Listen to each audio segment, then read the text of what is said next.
तो hello guys, once again welcome to my channel CQ science zone. तो आपके जो बीएससी सेकेंड ईयर की ऑर्गेनिक केमिस्ट्री क्लासेस चल रही थी, ऑर्गेनिक केमिस्ट्री क्लासेस के अंदर मैंने आपको यूनिट फर्स्ट कंप्लीट करवा दी है। और यूनिट नंबर सेकंड के अंदर हमारी जो कल की क्लास हुई थी, कल की क्लास के अंदर जो हमारा हुआ था वो हुआ था गरिनियर विक्रमक से एल्कोहल का निर्माण किस प्रकार से करते हैं और 1 डिग्री अमीन से किस प्रकार से करते हैं। ठीक है, 1 डिग्री अमीन पर HNO2 की क्रिया से एल्कोहल का निर्माण किस प्रकार से करते हैं। तो वो शायद आपने देखी होगी, आई होप सबको समझ में भी आया होगा। और यदि आपने नहीं देखी है तो आप क्या करें, प्लेलिस्ट में जा करके उस क्लास को देख सकते हैं, क्योंकि प्लेलिस्ट में आपको series wise, topic wise, unit wise आपको क्लासेज मिलेंगी। ठीक है, तो मैं आज की क्लास के अंदर शुरुआत करने वाला हूँ। आज जो हमारा टॉपिक होने वाला है, आज जो हमारी अगली रिएक्शन जो होने वाली है किस चीज़ की, जो अल्कोहल का निर्माण है, जो अल्कोहल फॉर्मेशन चल रहा था उसकी जो रिएक्शन थी, जो आज की रिएक्शन होने वाली है वो किस प्रकार से होने वाली है और उसमें किस चीज़ से हम एल्कोहल का निर्माण करेंगे। आपके सामने लिखा हुआ भी है, आपको दिखाई भी दे रहा है। ठीक है, और एक बात मैं आपसे बोलना चाहूँगा कि आप लोग है ना, शेयर क्या करो अपने फ्रेंड सर्कल में, शेयर क्या करो, कमेंट क्या करो। कमेंट करके बताओगे तभी हमें कुछ पता लगेगा, आपका कुछ रिप्लाई होगा तभी हम अपने आप में कुछ इम्प्रूवमेंट कर पाएंगे। कुछ अलग बताओगे तो उस चीज़ को हम आगे क्लास में लेकर के आएंगे। ठीक है, तो आज की क्लास के अंदर शुरुआत करने वाला हूँ। जो किण्वन है उससे एल्कोहल का निर्माण किस प्रकार से करते हैं। तो किण्वन की क्रिया से एल्कोहल का निर्माण किस प्रकार से करते हैं, तो ध्यान से देखना, अच्छे से समझना, इसकी बिल्कुल मत करना, वीडियो को आराम से देखना लास्ट तक। और एक एक चीज़ को समझोगे तो आपको हर प्रकार की चीज़ समझ में आएगी, रिएक्शन क्या होती है वो भी आपको समझ में आ जाएगी। कॉपी पेन साथ में ले लीजिए और नोट करते हुए चलिए। जो भी मैं ये करवा रहा हूँ आपको इम्पोर्टेंट है, एग्जाम बेस्ड इम्पोर्टेंट है, ये एग्जाम में हर बार रिपीट होते रहते हैं। ठीक है, तो शुरुआत करता हूँ आज सेशन की। एक बार फिर से आप सभी का स्वागत है मेरे चैनल सीक्यू साइंस जोन पर। सब्सक्राइब नहीं किया सब्सक्राइब कर लीजिए, बेल आइकन पर क्लिक करते हैं, अगले क्लास का आपको नोटिफिकेशन मिल जाएगा। ठीक है, तो देखिए किण्वन से एल्कोहल का निर्माण किस प्रकार से होता है। जैसे बेसिकली देखा जाए तो इस विधि में क्या होता है, जो सर्वप्रथम क्या होता है, एक खीरा लिया जाता है। खीरा आप सभी ने देखा होगा। तो खीरे क्या होता है, उसको जल द्वारा तनुकृत करके, अब क्या होता है, खीरे को जल में क्या करते हैं, तनुकृत करते हैं। उसमें शर्करा की सांद्रता 10% कर दी जाती है। अब जल के अंदर 10% चीनी मिला करके या शर्करा मिला करके उसमें जो खीरा होता है उस खीरे को तनुकृत कर देते हैं, यानी कि उसमें डाल देते हैं। ठीक है, अब उसके पश्चात क्या होगा, उसके पश्चात जैसे ही हम उसको उबालेंगे अम्ल मिलाकर, तो उसके अंदर हम अम्ल मिलाकर उबालेंगे तो उबालने के पश्चात जो पीएच परास है वो 4 कर दी जाती है। पीएच परास 4 कर दी जाती है, मतलब समझ रहे हो आप, 7 से कम क्या होते हैं, अम्ल होते हैं ना। पीएच स्केल में 7 से कम अम्ल होते हैं, तो पीएच परास 4 कर दी जाती है, यानी कि अम्ल मिलाकर उबाला जाता है। तो क्या होता है, पीएच परास 4 करने के बाद में इस विलयन को वाट कहते हैं। अब जो हमारे पास में विलयन प्राप्त होगा, जैसे ही हमने पीएच 4 कर दी है उस विलयन की, खीरे के साथ में उबाला है, तो उबालने पर जो विलयन हमें प्राप्त होगा उसको हम जो सॉल्यूशन हमें प्राप्त होगा उस सॉल्यूशन को हम क्या कहेंगे, वार्ट कहेंगे, मतलब वार्ट कहेंगे। ठीक है, इसका यीस्ट द्वारा, अब जो यीस्ट होती है इसका यीस्ट द्वारा किण्वन करवाया जाता है। अब जो भी हमारा सॉल्यूशन प्राप्त होता है उसका क्या करवाते हैं हम, जो वार्ट होता है, हमें क्या प्राप्त होता है, वार्ट प्राप्त होता है। उस वार्ट का हमें क्या करवाना है, यीस्ट के द्वारा किण्वन करवाना है। किण्वन करवाने के बाद में विलयन एंजाइम की उपस्थिति में होता है। अब जैसे ही हम किण्वन कराते हैं, यीस्ट का किण्वन कराते हैं, तो किण्वन जो होगा वो किसकी उपस्थिति में होगा, आपका एंजाइम की उपस्थिति में होगा। किसकी उपस्थिति में होगा, एंजाइम की उपस्थिति में आपका किण्वन होगा। ठीक है, देखिए आगे मैं इसकी रिएक्शन दिखा रहा हूं आपको, देखना ध्यान से समझना।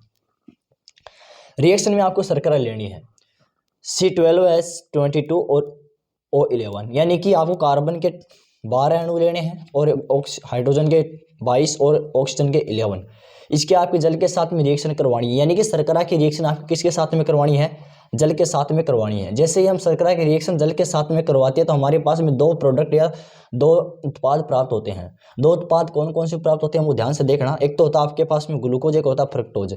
इसमें शर्कराओं की जो शर्करा की परास होती है उसका अंतर होता है, बाकी सेम फॉर्मूला होता है इसका। ठीक है, C6H12O6, इसी का भी सेम 6H12O6 हो जाएगा। इसको हम ग्लूकोज दे देंगे, इसको हम फ्रूकोज दे देंगे। ये दोनों क्या एक प्रकार के शर्कराएं हैं। ठीक है, अब देखें, अब जो हमारे पास में ग्लूकोज और फ्रुक्टोज जो भी प्राप्त हुआ है उसको क्या करना है, जाइमेज एंजाइम की उपस्थिति में क्या करवाना है, हमें तो क्या चाहिए, हमें तो अल्कोहल चाहिए। क्या चाहिए, अल्कोहल चाहिए। तो उसे एंजाइम की उपस्थिति में करवाएंगे। तो देखना C6H12O6 इसको जाइमेज एंजाइम की स्थिति में रिएक्शन करवाते हैं, उबालते हैं या कुछ भी करते हैं, तनुकृत करते हैं, तो हमारे पास में क्या प्राप्त होता है आपका 2C2H5OH, यानी कि 2 एथेनॉल प्राप्त होता है। 2 अणु एथेनॉल के प्राप्त होते हैं, ठीक है। और प्लस में आपकी जो कार्बन डाइऑक्साइड गैस है वो बाहर निकल जाती है। तो इस प्रकार से हमें क्या प्राप्त हुआ, एल्कोहल प्राप्त हुआ। अब आगे की रिएक्शन देखना इसमें। आगे जैसे मैं बात बताई थी मैंने आपको, किण्वन से प्राप्त हुआ है, 2 एथेनॉल के अणु प्राप्त हुए हैं आपको। तो अब हम देखते हैं स्टार्च से किण्वन से, किस से, स्टार्च के किण्वन से किस प्रकार से हम प्राप्त करेंगे, ठीक है। तो स्टार्च के उगे हुए जौ लेने हैं आपको। जैसे ही हम जो उगे हुए जौ होते हैं उनमें क्या होता है, स्टार्च होता है। उगे हुए जो होते हैं उनसे प्राप्त माल्ट, अब जो उगे हुए जो होते हैं उनको क्या कहते हैं, माल्ट कहते हैं। उनसे जो माल्ट प्राप्त है उसको पीस करके उसको जो उसका जो रस निकालते हैं, उस रस को क्या निकालते हैं, माल्ट कहते हैं। क्या कहते हैं, माल्ट कहते हैं। उस माल्ट के साथ में विक्रिया कर माल्टे जब परिवर्तित होता है। अब जो स्टार्च होता है वो क्या करता है, आपका जो माल्ट होता है, जो जौ का माल्ट होता है, उसके साथ में स्टार्च की जैसे ही हम रिएक्शन करवाते हैं, रिएक्शन करवाने के पश्चात जो परिवर्तन होता है, तो परिवर्तन में जो भी हमें प्राप्त होता है वो क्या प्राप्त होता है, माल्टोज। क्या होता है, माल्ट से क्या बन जाता है हमारे पास में, माल्टोज बन जाता है, ठीक है। तो यह माल्टोज एंजाइम की उपस्थिति में ग्लूकोज बदल जाता है। और जो ये भी माल्टोज एंजाइम जैसे ही हम उसकी उपस्थिति में करवाएंगे तो ये किस प्रकार से इसकी उपस्थिति में ग्लूकोज में बदल जाता है। जो इसकी उपस्थिति है माल्टोज की वो किस में बदल जाती है, आपकी ग्लूकोज में बदल जाती है। तथा इस ग्लूकोज का जाइमेज एंजाइम की उपस्थिति में अपघटन करवाने पर, अब जो ग्लूकोज होता है उसका जाइमेज एंजाइम की उपस्थिति में क्या करवाएंगे, हम अपघटन करवाएंगे। क्या करवाएंगे, अपघटन करवाएंगे, हाइड्रोलाइसिस करवाएंगे, जल अपघटन करवाएंगे। तो उससे हमें क्या प्राप्त होता है, आपका एल्कोहल प्राप्त होता है। जो हमारी जो पीछे की रिएक्शन, वो हम उसको रिएक्शन दिखा रहा हूँ, आपको रिएक्शन को ध्यान से समझना है, एक एक चीज़ को आराम से ध्यान से समझना है। स्किप करोगे भाई, पहले बोल दे रहा हूँ, आप जो भी हैं स्टूडेंट, मैं एक बार आपको बारी बारी से यही बोलना चाहूँगा, स्किप करोगे बिल्कुल समझ में नहीं आएगा। आराम से देखोगे ना तो सब कुछ समझ में आ जाएगा। तो देखना इसकी रिएक्शन क्या है। जैसे मैंने बात करी स्टार्च की, अब स्टार्च में क्या होता है, C6H10O5 की होल एन होती है, यानी कि एन अणु होते हैं इसमें। जिससे ही जल के एन अणु यानी कि उसके आधे हाफ एन अणु के हाफ ले लेना है और उसका आपको उसके साथ में रिएक्शन करवानी है। स्टार्च की रिएक्शन करवाना जल की उपस्थिति में। तो क्या हमारे पास डायस्टेज एंजाइम की उपस्थिति में क्या करना है, इसका जल अपघटन करवाना है।